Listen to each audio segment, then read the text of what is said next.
Ireland's museums are rich with treasure, precious artefacts that connect this land to its ancient past. Some are iconic, others overlooked, but each one has a story to tell and a unique place in Irish history. In this programme, we'll explore the forgotten riches, remarkable discoveries and surprising tales behind this island's most precious artefacts. And we'll reveal how ancient treasures continue to shed new light on the story of Ireland, north and south. To tell this story, we've asked leading experts to champion the treasures they feel are the most exceptional. This role is unique in medieval Europe. There's nothing like this anywhere else. Treasures integral to Ireland's story. And they still bear the physical impression of King William's own hands. This book is the earliest surviving manuscript written entirely in the Irish language. And treasures that astound us. They weren't noticed by the robbers because they're extremely flat, they're extremely light. These are the undiscovered tales and astonishing stories behind Ireland's greatest treasures.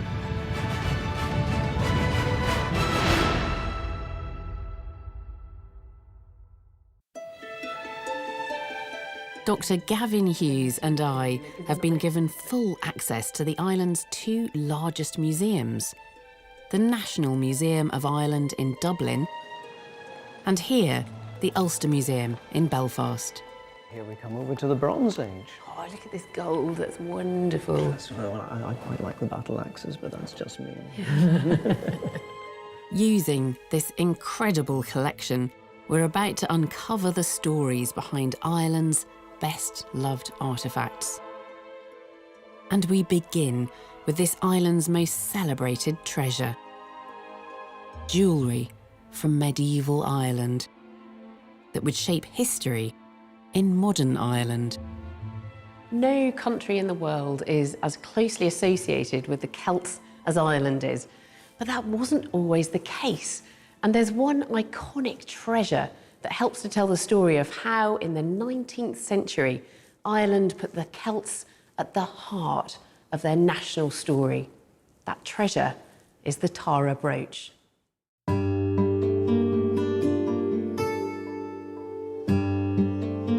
The brooch is on permanent display at the National Museum of Ireland under the watchful eye of Museum Director Dr. Reinald O'Floyne.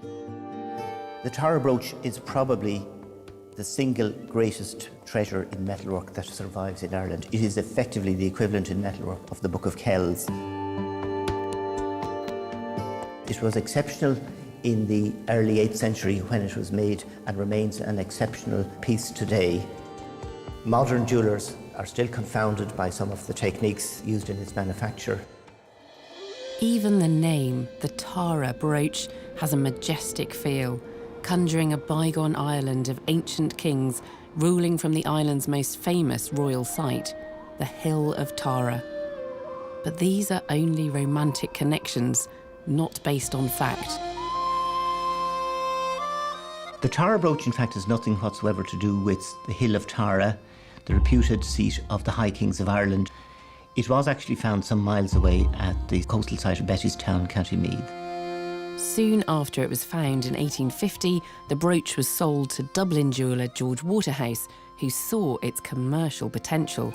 Replicas were advertised as the Tara Brooch for its regal status, both in Ireland and for a much larger market in England.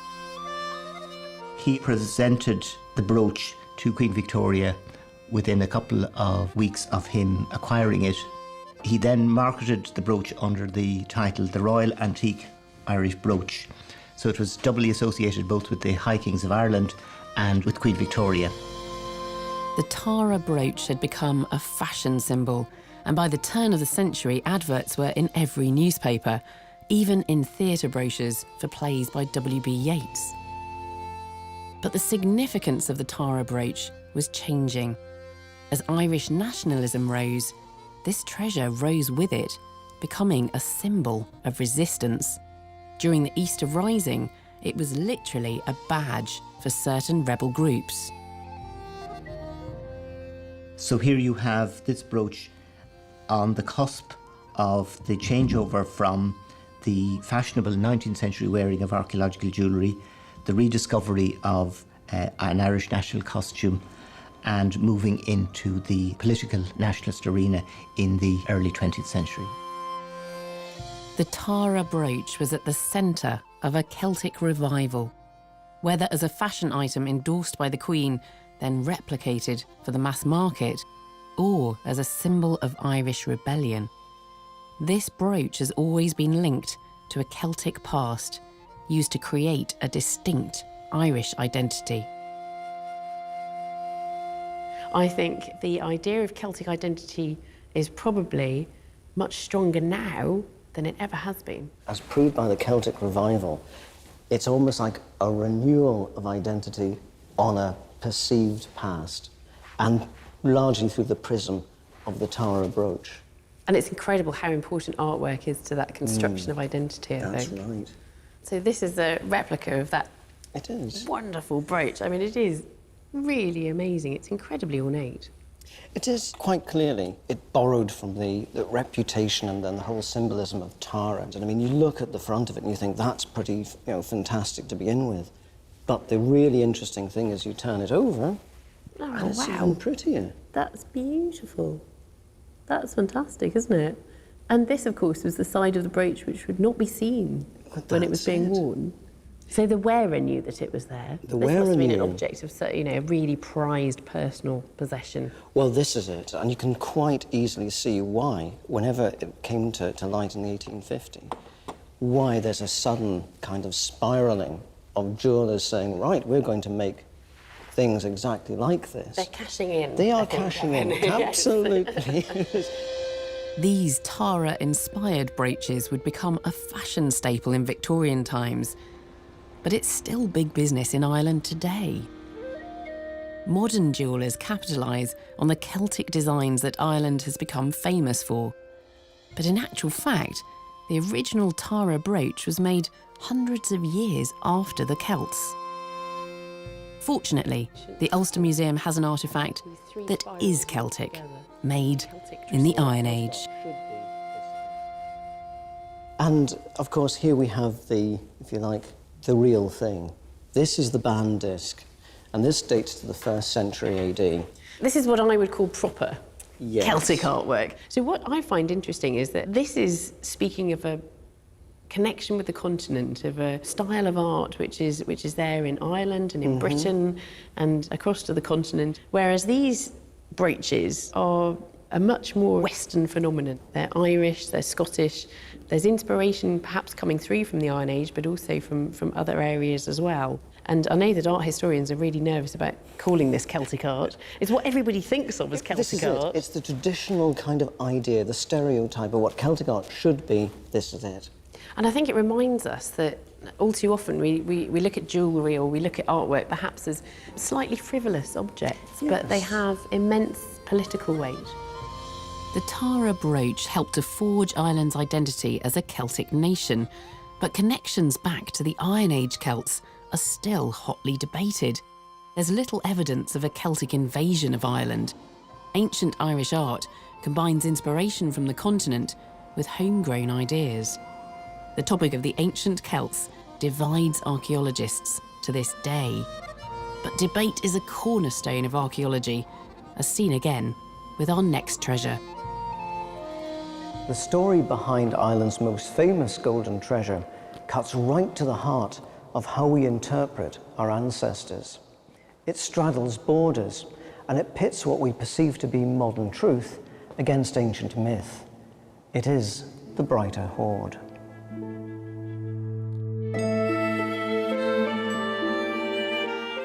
Made up of 7 gold ornaments, every artefact in the hoard has been worked by a master craftsman in the Iron Age. Dr. Ned Kelly is the former head of antiquities at the National Museum of Ireland. He's spent decades unravelling its significance. He's convinced these objects are of European-wide importance. The Broighter Hoard is truly one of our great national treasures. The quality of the artwork on the objects, and indeed the technical superiority of the craftsmen who made these objects, places them at the very forefront of European metalwork in the Iron Age. The hoard was discovered in 1896 in the townland of Broighter near Loch Foyle. Within months, the British Museum had purchased the gold for its London collection. It was an act unpopular in Dublin. The Royal Irish Academy, with their advocate in Parliament, William Redmond, led a crusade to bring the hoard back. Their key weapon was a fiery lawyer named Edward Carson. The irony here is extraordinary. A decade later, Edward Carson would battle William and his brother John Redmond over the burning issue of Home Rule. It would bring the country to the very brink of civil war. But for now, in 1903, they were united in a common cause: to bring an Irish treasure back home. To decide the gold's fate, the court sought to answer a single question. Why had these objects been buried over 2,000 years ago? Edward Carson argued the hoard had been buried, but the owner intended to come back for it. He knew that under the laws of treasure trove, a lost artefact would be awarded to the state where it was found, in this case, Ireland. The British Museum disagreed. They claimed the gold was an offering to the gods. The owner had no intention of recovering it. So, under the law, ownership fell not to the state, but to whoever found it. Central to this argument were the stories found in Ireland's Iron Age mythology. Tales relating to an Irish sea god named Manannán mac Lir. Ned Kelly has studied these myths for years and can link them directly to both the artefacts and the location where they were found. In the ancient mythology, Manannán mac Lir is a solar deity who was believed to have had a residence underneath Loch Foyle. And Manannán would have been one of the attendants of the sun to protect the solar boat, especially as it travelled through the other world at night. So this would have been very appropriate to offer to the sea god. The connections are feasible, but would a British court uphold an argument based on ancient Irish folklore? Or would the judge rely instead on the bare facts that suggested this treasure was lost? As it turned out, there were no ambiguities in the decision. This was the judge's verdict. I must express my opinion that the court has been occupied for some considerable time in listening to fanciful suggestions more suited to the poem of a Celtic bard than the prose of an English law report. The result is that I will make a declaration that the articles in question are treasure trove. Redmond's Irish Parliamentary Party, Edward Carson and the Royal Irish Academy had won. So, the Broighter Hoard would be the prize possession, not of London, but of Dublin. A city that just 20 years later would be part of a different country. Ned Kelly has joined us to unravel this story further, along with a curator here at the Ulster Museum, Dr. Greer Ramsey. There are so many ironies about this case. I mean, we have Redmond allying with Carson, the Royal Irish Academy, to bring this back to Dublin. But how significant was it to be returned to Dublin? I think Carson and Redmond, the Royal Irish Academy and the British Museum all recognised that this was a treasure of European proportions. It was a really, really important find. And Carson, of course, as a lawyer, he would have realised that the legal process to determine who owned these items hadn't been carried through. But also as a Dublin man who grew up just around the corner from the National Museum, he would have seen the National Museum as the appropriate place for a great national treasure to be placed. And what do you think about the story behind this boat, Ned? Is it representing some sort of Iron Age mythology? Well, we have a number of clues in the mythology. Manannán Mac Lir is believed to have a residence beneath Loch Foyle. So is he a deity? He is a deity. And then there's the actual objects that are in the hoard. We know Manannán has a boat that travels over land and water. That, of course, is the solar boat. But he also has a cauldron of plenty. And these are both objects which are represented in the hoard and which are associated with solar worship, the cauldron of plenty being the sun itself. We find it in the Bronze Age, we find it in the Iron Age. To the idea that objects were deliberately supposed to appease the gods, whether it's bringing good luck or warding off evil. So when you look at all of the evidence, it's definitely pointing you towards these objects being a votive deposit to this particular deity. Now, both of you seem to be very comfortable discussing this hoard as a votive offering. So, historically then, you would have been arguing for it to have been kept in the British Museum? At the time, that's the argument. Yeah, we mightn't have necessarily said, and therefore it should go to the British Museum. I think people would always have wanted this hoard to stay in Ireland. So this means the metalwork from this hoard ended up in its right place in Ireland, but for the wrong reasons. But being in its right place would be short-lived. The partition of Ireland in 1922 left the hoard and a wealth of other artefacts separated by a border from where they were found. It means here at the Ulster Museum, we must view a replica. Can I pick this up? Yeah. This replica. I mean, these are antiques in their own right, aren't they? Yes, they were. It feels like it's going to come apart. It will actually come apart. If you twist it, it shows you how the hinge mechanism works. So presuming this is how it had been originally joined. So unfortunately, as you say, it's not the original we have, it's a replica. After the island was partitioned, discussions took place between the authorities in the north and south on what to do with the national collection. And the outcome of the negotiations was that the northern authorities took a cash settlement. Really? Yes, and the whole of the national collection stayed in Dublin. This is your predecessor's grave. Yes, I understand. I should, of course, point out that the majority of treasures in the National Museum, and the best treasures in the National Museum, are comes from the north, including the Broighter Hoard. The story of where the Broighter Hoard ended up is rich with irony and tangled in politics. A tale almost as sumptuous as the treasure itself. But further back than our modern notions of this island, this gold treasure is part of a flowering of art and craft that accompanied the first metalworking in Europe. In the Bronze Age, Ireland was a centre of goldworking in Europe, and today's craftsmen still marvel at the skill of those ancient metalworkers. As a result, Ireland's museums are filled with artefacts, treasures emblematic of the Bronze Age. But they also remind us that this landscape was once rich with our most valuable metal, gold. It doesn't rust or tarnish. Treasures shine as if they were just crafted. But gold is also easily reused, and countless artefacts must have met their fate in a melting pot, lost forever. It is a small miracle when precious objects survive from antiquity.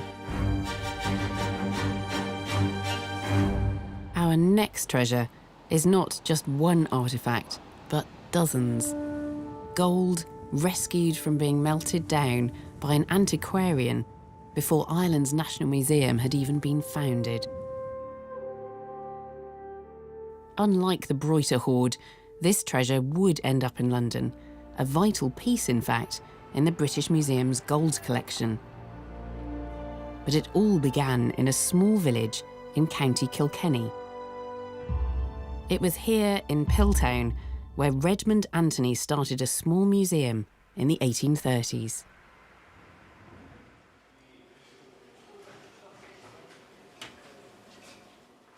Redmond Anthony was my great-great-great-great-grandfather, and he lived here in the inn in Piltown. The inn at the time was a hotel, and it had a museum upstairs here in the bar just above me. Anthony's museum displayed gold artefacts he'd bought from local jewellers, along with other curiosities. The museum didn't just hold the antiquities that Redmond collected, but it also held things such as a stuffed polar bear, coins from Alexander the Great, etc. And so it was probably quite unusual in the time in rural Ireland to have those type of items, and therefore there was quite a few people travelled from far and wide to just come and visit the museum here in Piltown. Redmond Anthony's museum was not a vain pursuit. By the mid-1840s, the Great Famine was ravaging the country. Anthony believed his museum could help. The entrance funds that were collected for the museum he donated to the Fever Hospital in Carrick-on-Suir, which went a long way towards alleviating some of the suffering in Carrick-on-Suir.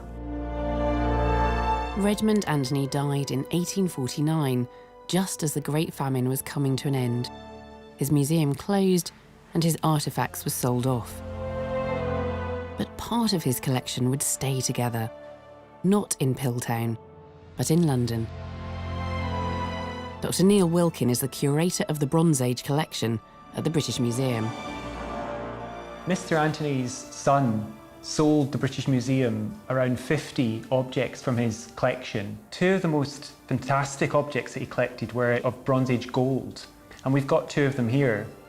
The first one is a gold torque of a Middle Bronze Age date, so around the 14th to 12th century BC.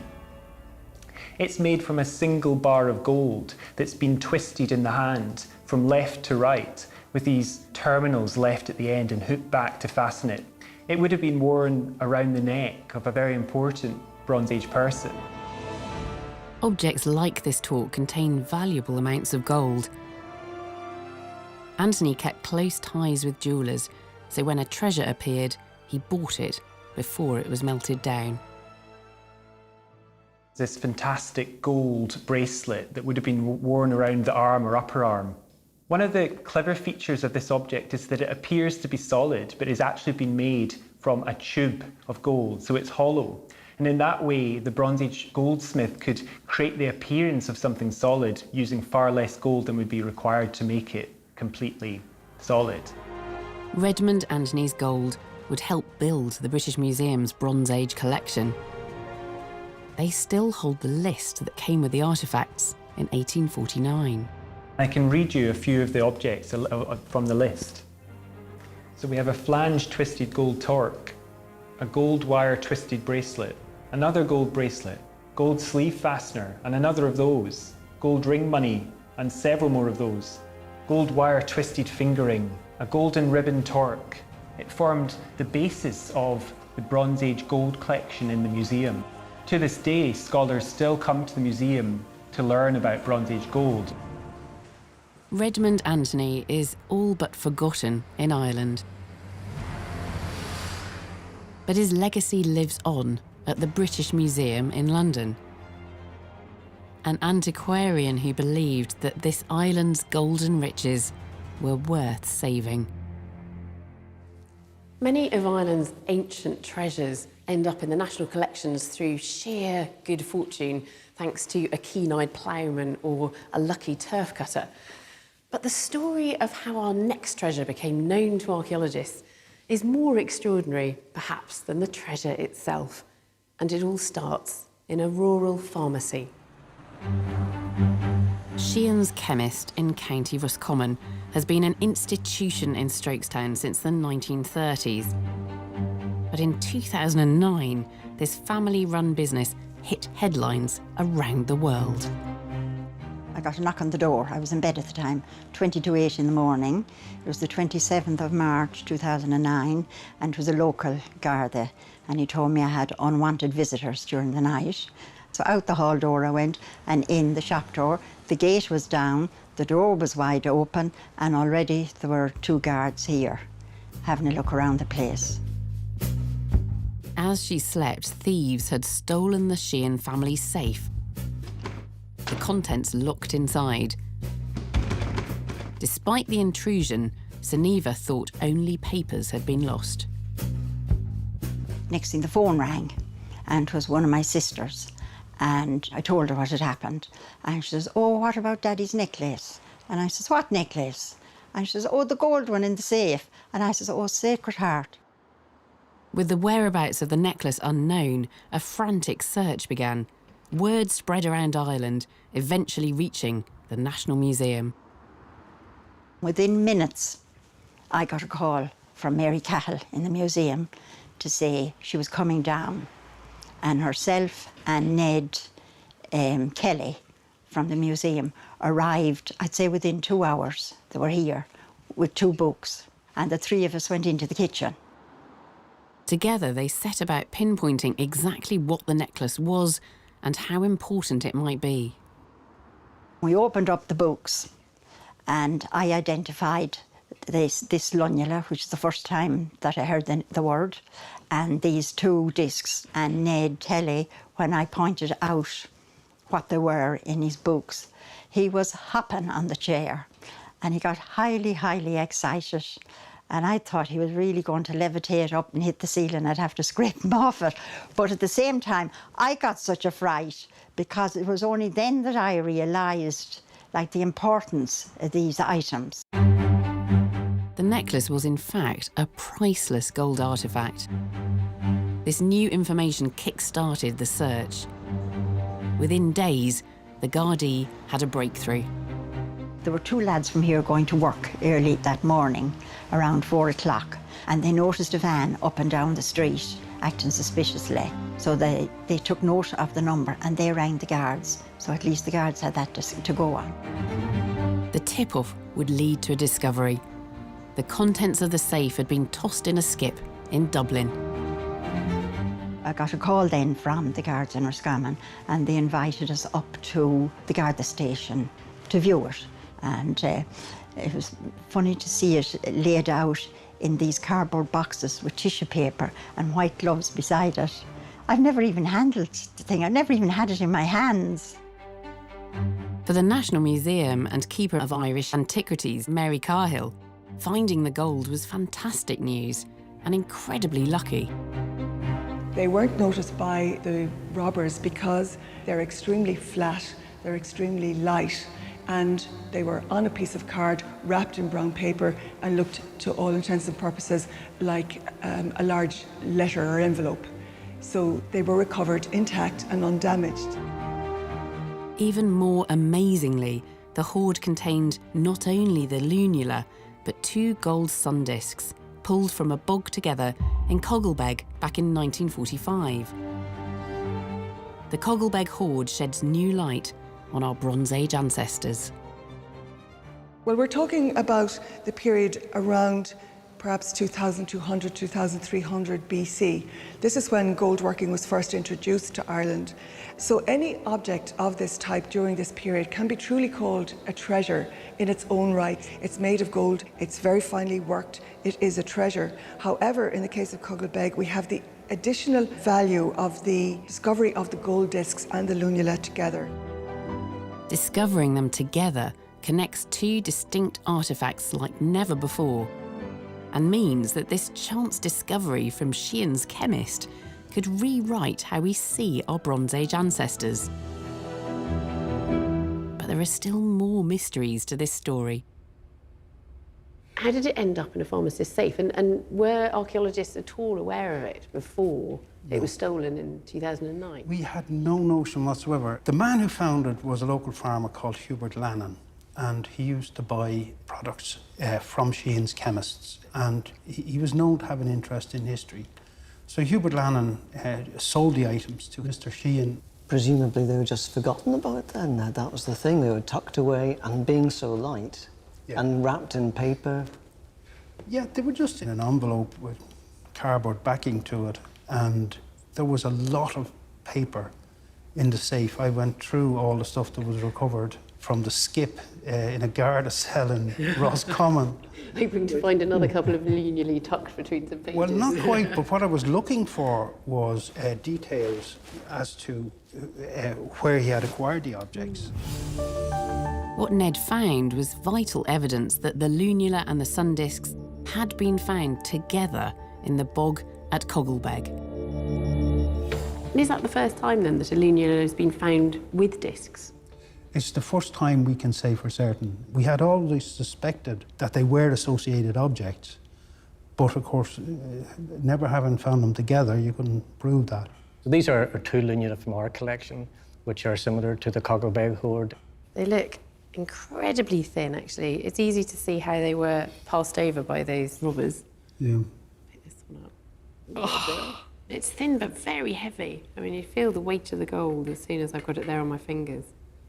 I think the entire Coglebeg hoard weighed about 2.5 ounces, about 78 grams. They've almost a consistency of tin foil, you know, Yes, they sort of bend. But the metalsmiths really took advantage of the properties of gold. Are they unique to Ireland Grey?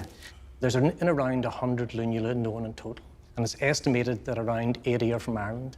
And the other then, there's little scatter in Scotland, Wales, and southwest England around Cornwall, and a few are also known from the continent. So they really reinforce this idea that Ireland was a major producer of Bronze Age gold work, right from the early Bronze Age through the Middle and Late Bronze Age. It's such a great story, the Coglebeg hoard, and the way it came to light, and the fact that we've got this definite association now between the sun discs and lunulae. And I just hope that the next lunula turns up. I hope that there's an archaeologist there when it comes out of the ground. It would be nice to be that archaeologist. Yeah, I was going to say, and I hope I'm that one. Archaeological discoveries can fire our imagination like nothing else, giving us stories that bring our treasures to life. Yet archaeology is a relatively new discipline. We often have others to thank for preserving our greatest artefacts. Today, museums are the custodians of our most priceless objects, but for centuries in Ireland, precious treasures were entrusted to generation after generation of local families. But by the 1800s, many of these guardians were facing desperate poverty, and so those riches were either sold or stolen, which explains why our next treasure is not in Ireland, but in London. During the 19th century, London was the place to be if you were an antiquarian. It was the height of the British Empire, and artefacts flooded into the city from around the globe. These included Irish artefacts. Dr. Niamh Whitfield is an Irish archaeologist living and working in Britain. She's come to the British Museum to look for a treasure that for over 1,000 years used to call Christian pilgrims to County Donegal. The treasure is St Conall Cale's bell and the shrine that held it. The shrine itself is beautifully decorated and a treasure in its own right, but the real treasure here is the simple iron bell. It's a rather ordinary looking bell made from a single sheet of iron, folded and riveted. It may appear ordinary, but this bell is associated with a remarkable figure dating back to Ireland's earliest Christians in the 6th century AD.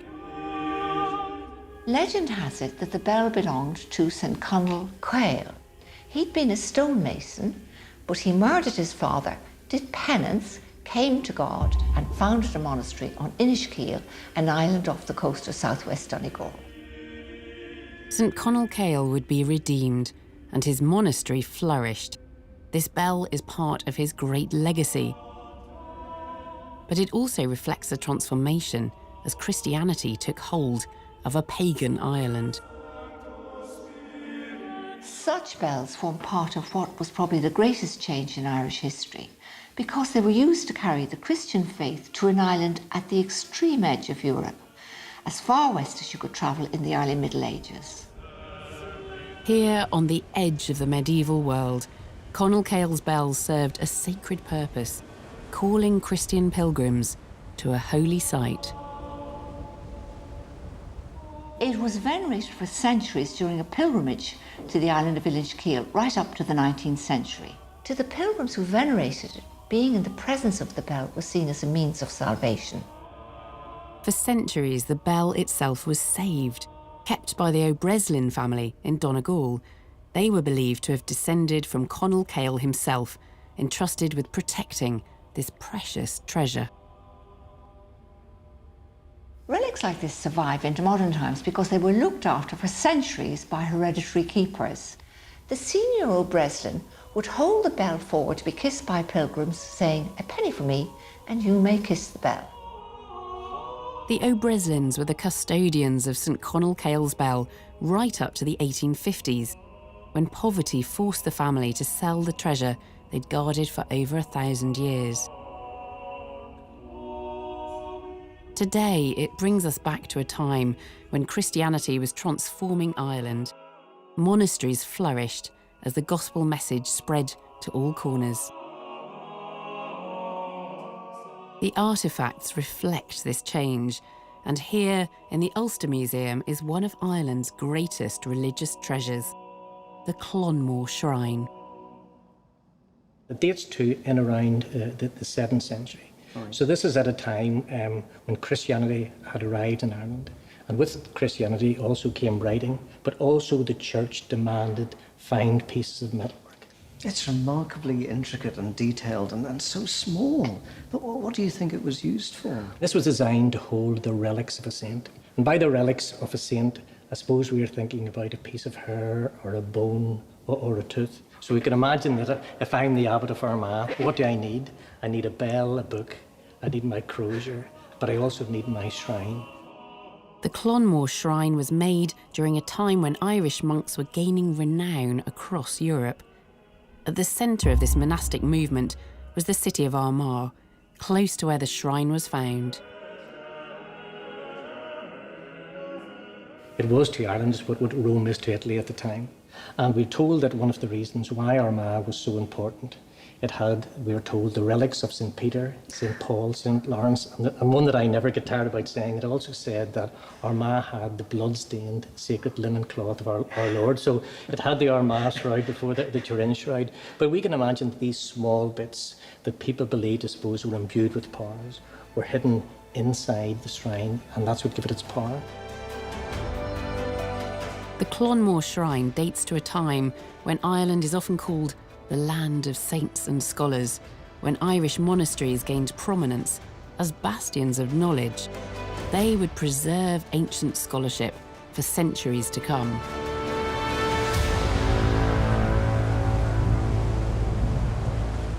When the Roman Empire collapsed, Europe was plunged into the Dark Ages, 500 years for which there is little in the way of a written record. But in Ireland, it was a different story. Here, right on the edge of the known world, Irish monks continued to write, producing exquisite manuscripts containing not only Christian stories, but also, as our next treasure reveals, also preserving ancient Irish mythology and language.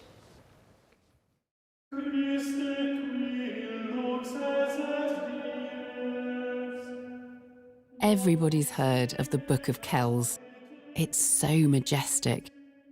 Some call it Ireland's Sistine Chapel. Penned in Latin in the 9th century, it tells the gospel story in 680 dazzling pages of illustration and calligraphy. In medieval Europe, it illuminated the story of Christ, catching the eye of anyone who glimpsed its pages. And it's still true today. Housed at Trinity College Dublin, over 500,000 people come to see these works of art every year. But also in Dublin is a manuscript possibly more important to Ireland than the Book of Kells. It's not written in Latin. It's not even a biblical tale. It's a book from the 12th century that tells the story of the Irish in the Irish language. This book, Leabhar na Híodra, the Book of the Dun Cow, is the earliest surviving manuscript written entirely in the Irish language.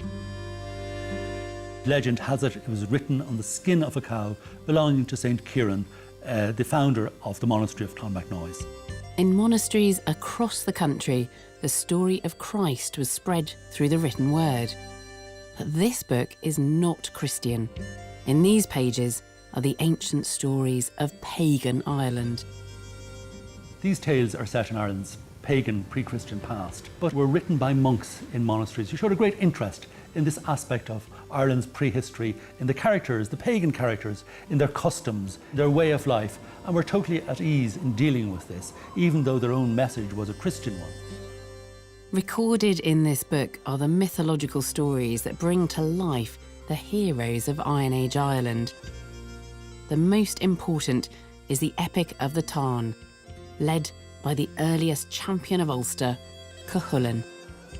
Among the tales contained in Leabhar na Híre is Táinbó Cuailnge, the cattle raid of Cooley, the Irish national epic. And just as Achilles is the great hero of Greek tradition, so Cuchulainn is the hero par excellence of Irish tradition. In this story, the western province of Connaught attacks a depleted Ulster army. One man stands in the way of victory, Cuchulainn. The province of Ulster is being defended by the youthful warrior Cuchulainn because all men are suffering an illness, and he holds off the Connaught army until the Ulstermen have recovered and are able to join the fight with him and defeat them eventually. The Epic of the Tarn is part of the Ulster Cycle, a classic of Irish mythology. As the earliest known version, the Book of the Dun Cow stands alone in its importance to Ireland. The stories contained in this manuscript have fired imaginations over very many centuries. They're a very, very important part of Europe's literary heritage, like Beowulf, like the Old Norse sagas, like the Iliad. As W.B. Yeats has said, this is part of Ireland's gift to the imagination of the world. And as such, I believe this is one of Ireland's greatest treasures. The Book of the Dun Cow records Ireland's earliest stories, including the heroic legends of Ulster. While these words were written in the 12th century, the stories are set in a time before Christianity, giving a snapshot of a pagan culture in Ireland.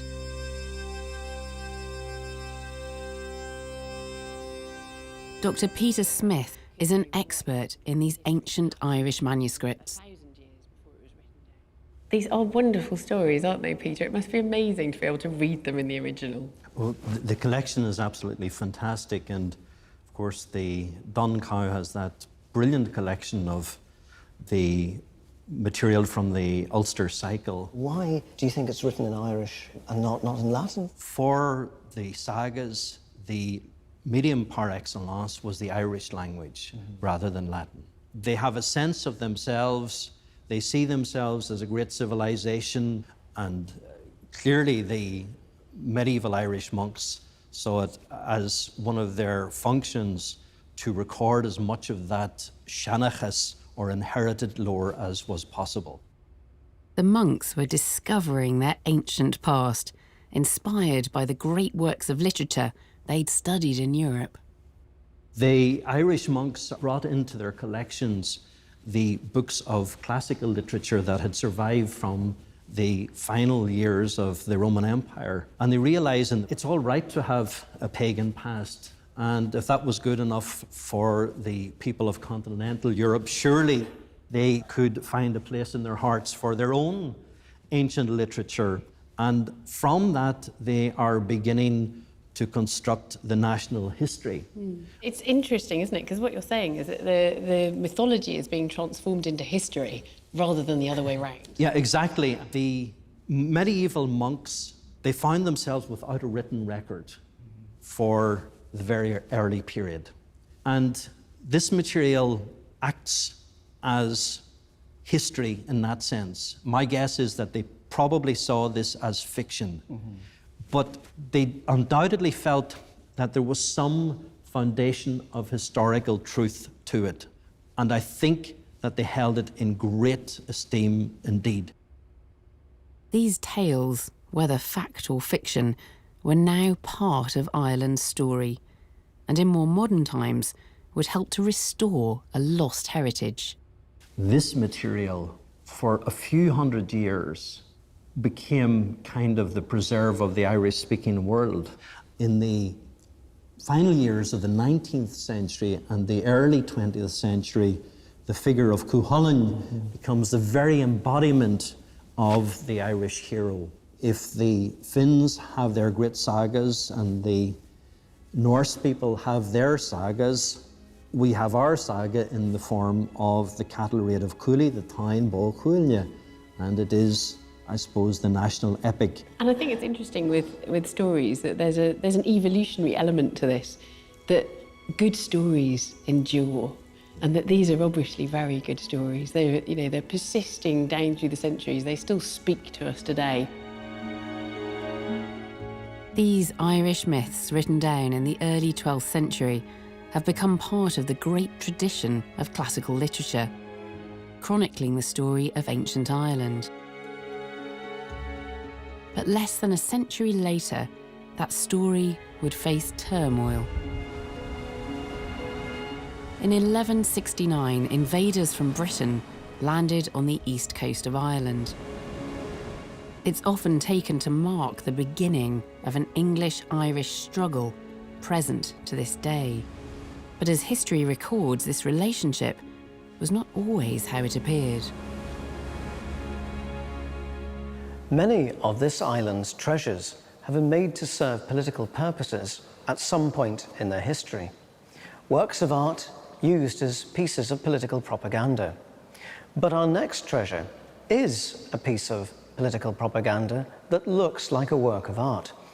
It was created 800 years ago, and it reveals how an Irish city proclaimed its loyalty to an English king.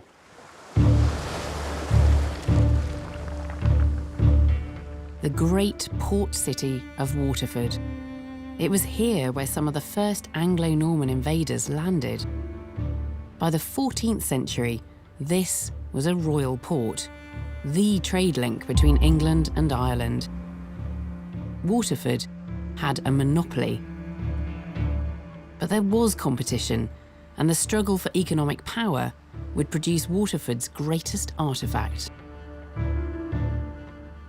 Stretched out before us is one of the most intriguing treasures of 14th century Ireland. It's the Great Charter Roll of Waterford. Over 4 metres long and made of calf skin, the Charter Roll contains the earliest contemporary portrait of a medieval English monarch, Edward III, and the first depiction of an Irish city, Waterford. This roll is unique in medieval Europe. There's nothing like this exists anywhere else. And for that reason alone, it is one of the great treasures of Ireland. But beautiful as this object is, it was never meant to be just a work of art. Instead, it's a legal argument in which the city of Waterford pleads its case to remain the centre of royal trade in Ireland, in the face of a competing port at New Ross. What this roll was trying to do was flatter the king, keep the king's attention about what was a very complicated legal dispute with the town of New Ross, and hope that the king would come down on the side of the port of Waterford. Drawn into the roll are subtle reminders of Waterford's allegiance to Edward III. The roll has on the top of it here an image of the walled town of Waterford, and above that, King Edward III receiving from the mayor of the city a key, and that's the key to the gates of the city, recognising the fact that the king was lord and owner of the city and that he could come and go as he pleases. But this document represents more than mere flattery. It is an overt declaration of loyalty to the English crown. Aligned all along one side of the roll are images of kings of England. And here what they were trying to say is, not only was this a royal city, but also that it was a loyal city and had been continuously loyal since the very first English king came here to this city in 1171. However, these warm words and flattering images only barely concealed a cold threat. Along with the great images of the kings are the governors of Ireland, accompanied by 4 mayors. And what they were trying to say was, if you diminish the port of Waterford, you're also diminishing the power of your other royal towns. That's Dublin, Cork and Limerick. Diminishing one of us, you diminish all of us, and you'll make enemies of all of your royal ports.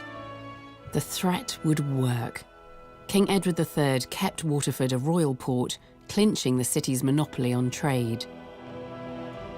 In the coming centuries, the relationship between England and Ireland would evolve, but it would be fraught, marked by war, rebellion, and deeply entrenched in myth.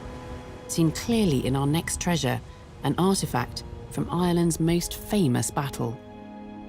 The Battle of the Boyne was a turning point in Irish history when the Catholic King James challenged the Protestant King William. At stake was the English throne.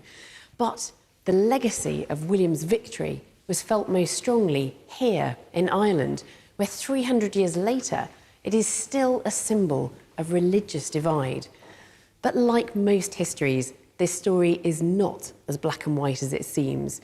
It is, as our next treasure reveals, full of contradictions and surprises. Collins Barracks in Dublin. Originally built by the British to defend against Irish rebellion. Today, it's part of the Republic of Ireland's National Museum and home to a symbolic and contentious treasure. A relic from one of the largest battles ever waged on Irish soil. The Battle of the Boyne, fought in 1690.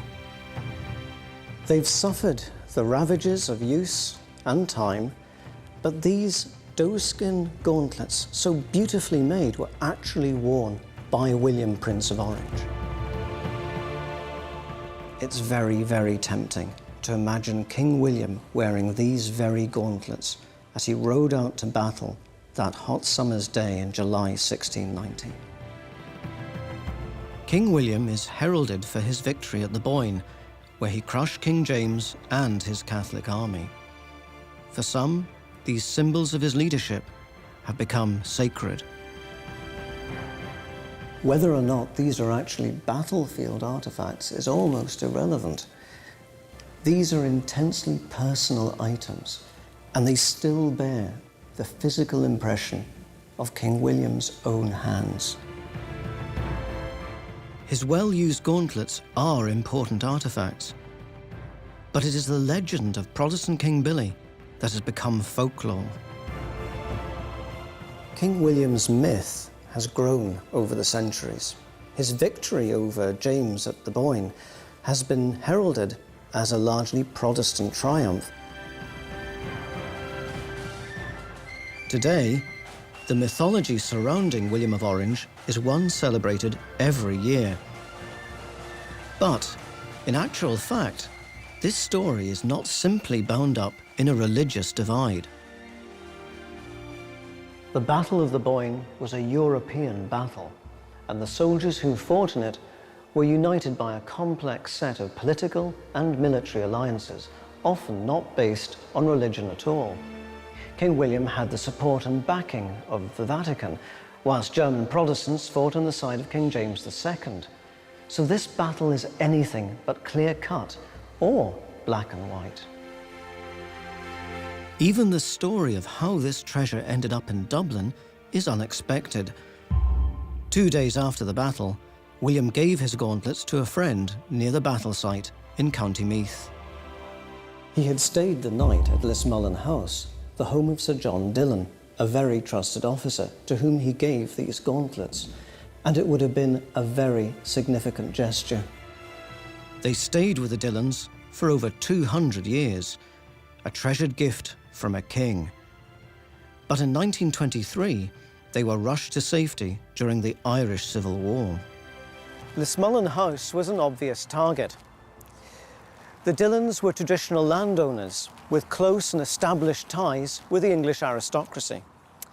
But the thing was, the current Sir John Dillon was very well liked in County Meath. So when the burning party came to Lismullen House, they allowed him and his family to remove their most treasured possessions. And that included King William's gauntlets. This personal gift has become a cherished artefact from a symbolic battle. But like so many treasures in Ireland's history, their story has taken on its own mythology. Now, those gloves are quite beautiful, but obviously they connect us back to that key battle. The Boyne becomes such an important, pivotal battle because of its European context. William is supported by the Pope. Hang on a minute. William's Protestant. That's right. And his archenemy is Louis XIV, the Catholic King of France. The Pope wants an army to defeat Louis XIV because he begins to feel that Louis XIV's version of Catholicism is actually stymieing the powers of the Vatican. So we have a Protestant King William fighting a Catholic King James, but it's not that black and white, is it? It's not, and that's the whole problem of subsequent interpretation and mythology, if you like, about the Boyne, is it becomes a clear-cut issue when it was anything but. The legacy from a battle that still divides Ireland, but one with surprising European roots. We've revealed treasures that helped create Ireland's Celtic identity, seen how manuscripts have saved ancient legends and been used as propaganda. We finish with two artefacts from the 20th century, declarations at the heart of modern Ireland, north and south. And almost bringing us up to date, well, not quite, we're still a century ago now. You've brought these two documents to show me, and these are incredibly important political documents. Well, this is it. These are really, you could say, a legacy of the Boyne in a roundabout fashion. We have on the left the Ulster's Solemn League and Covenant, signed in 1912 by nearly 500,000 men and women. And on the right, we have Poblach na Éireann, the Provisional Government of the Irish Republic's proclamation of independence. Both of these documents have been inspirational to two divergent communities on the island. So Ulster Solemn League and Covenant, then, they're saying that Home Rule would be disastrous to the material well-being of Ulster as well as the whole of Ireland.